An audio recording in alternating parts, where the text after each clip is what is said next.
শুধু আজকের জন্য শুধু আজকের জন্য 11ই জানুয়ারি আস্থা।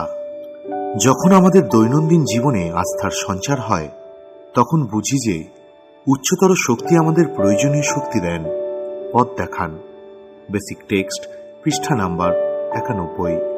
আমরা অনেকেই প্রচুর ভয় আর নিরাপত্তাহীনতা নিয়ে রিকভারিতে এসেছিলাম। নিজেদেরকে বড় একা ও দুর্বল বলে মনে হতো।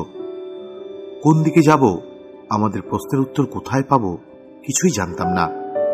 আমাদের বলা হলো যে আমরা যদি আমাদের থেকে বৃহত্তর কোনো শক্তির উপর আস্থা রাখতে পারি তাহলে নিরাপত্তা আর দিশা পাওয়া যাবে। আমাদের দরকার ছিল কিছুটা মনোবল আর একটু নিরাপত্তার অনুভূতি। কিন্তু বিশ্বাস তো একদিনে আসে না। চেষ্টা আর সময় দিলে তবে বিশ্বাস বাড়ে। বিশ্বাসের বীজটা তখনই বোনা হয় যখন আমরা উচ্চতর শক্তির সাহায্য প্রার্থনা করি আর তার কাছ থেকে সাহায্য পেয়ে সেটা স্বীকার করি।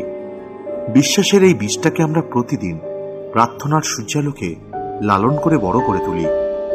জীবনের শর্তে জীবনযাপন করার পুরস্কার হলো এই যে আমাদের আস্থা ও বিশ্বাস আরো বাড়তে থাকে।